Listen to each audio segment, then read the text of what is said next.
आणि अभिदादा हे काम 100% करणार याची मला पूर्ण खात्री आहे. आणि त्यानं कोरोनाच्या काळामध्ये बऱ्याच गोष्टी, बऱ्याच लोकांनासुद्धा मदत केलेली आहे. मास्क वाटणेसुद्धा किंवा इव्हन आम्ही पुण्यावरून त्यावेळेला येत जात होतो तेव्हासुद्धा आम्हाला कोल्हापूरमध्ये एंट्री मिळवण्यासाठी सुद्धा त्यानं आम्हाला एक कॉल केला तर अभिदादानं आम्हाला त्यावेळेला मदत केलेली आहे.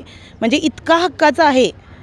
कॉलनीतला कॉलनीतली व्यक्ती असो, अगर बाहेरची व्यक्ती असो, गावाकडून सुद्धा कोणी येणार असेल तर त्यांनासुद्धा कळंबा नाक्यावरून पास करण्यासाठी सुद्धा दादानं त्यावेळेला मदत केलेली आहे. फक्त एवढंच की सगळ्या प्रोसिजर त्यांना व्यवस्थितरित्या, म्हणजे ज्या काही कुठल्याही कायद्याला म्हणजे आडवं न जाता जे काही त्यांची प्रोसिजर आहे ती व्यवस्थित पार करून त्यांना म्हणजे कोल्हापूरमध्ये एंट्री दिलेली आहे. अशा प्रत्येक गोष्टी, छोट्या छोट्या गोष्टींमध्ये अभिदादा मदत करतोय.